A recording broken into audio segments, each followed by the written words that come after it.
ACT border, and he joins me now. Good morning, Treasurer. Welcome to breakfast. Good morning, Lisa. It is damn cold here. We could see you jumping on the spot, so we'll warm you up with some questions. First of all, this home building project, it seems like you've got to spend a lot to get a bit. Well, there is a real hole in the housing sector as a result of the coronavirus. It's a critically important sector to the economy overall. It contributes more than $100 billion to GDP. It is also employing hundreds of thousands of people, including sparkies and plumbers and carpenters, people that we want to put back to work to get them off the income supports that they have been getting through the crisis. And this initiative we're announcing today, it's temporary, it's targeted.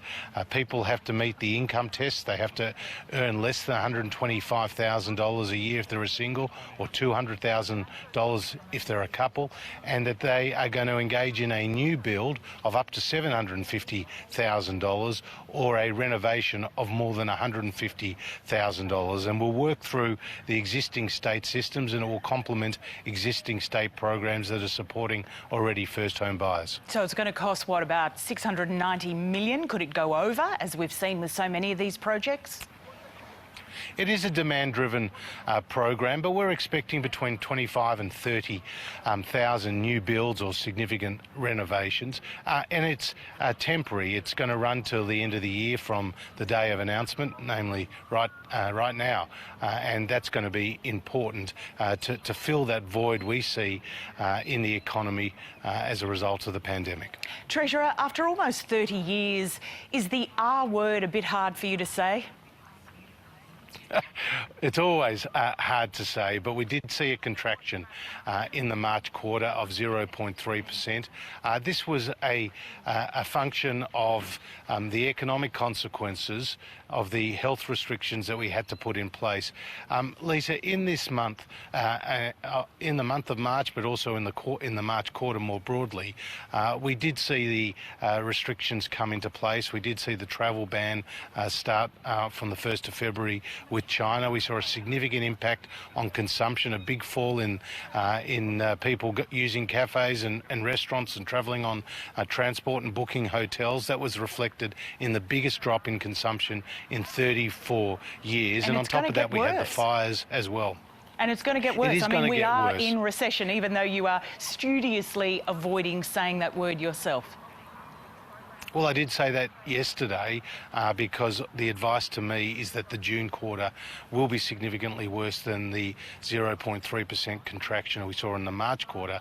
But if you compare that to other countries, the United States fell by 1.3% in the March quarter, France by 5.3%, China by 9.8%. So not only have we avoided the fate of other nations on the health front, but we're also making much more progress on the economic front, and with the easing of restrictions, it's Treasury's belief that we'll see 850,000 people come back to work and more than $9 billion a month added to the economy. Everyone's still worried, though, about this cliff in September when JobKeeper, JobSeeker, they all change. I mean, you have said that you're open to perhaps extending it, but how do you assure people that we're not going to run off this cliff? Well, we're undertaking a review in the month of June, and in the economic update that I and the Finance Minister will provide in July, it will include any changes that come out of the review into the JobKeeper program.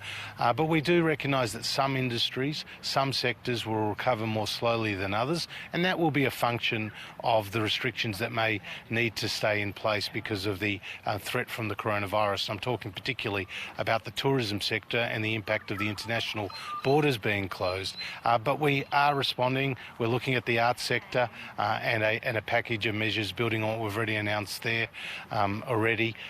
Today we're making an announcement about the housing sector, and we'll continue to do what is necessary to get the economy to the other side of this pandemic. But Treasurer, we knew the arts sector was going to be impacted really badly immediately. I mean, the Labor Party has said you went too slow, too narrow, and that's why we're in a worse shape now. Well, the Labor Party is just seeking to be politically opportunistic, right? On a number of fronts. We're not listening to them.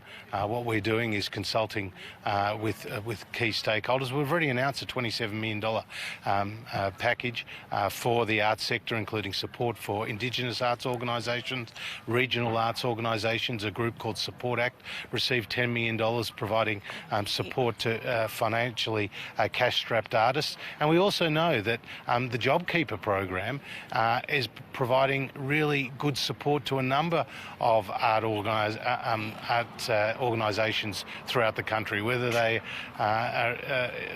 orchestras, whether they're theatre companies, ballet companies and the like. So our package of measures is supporting the arts sector, but we're continuing to examine our options for doing more. Treasurer, we're running out of time, and I'm aware that a lot of people have fallen through the JobKeeper gap, and you've been asked about that, but the airline industry as well, help for that runs out on Monday. What are you going to do about it? Well, we have put in, again, a sector-wide approach to the aviation sector, and many people are receiving the particular income support payments that we're providing. But again, we're looking at all the sectors, how they're recovering as a function of the restrictions being eased, and we'll take what action we can. All right, Treasurer, thank you for joining us this morning. Good to be with you.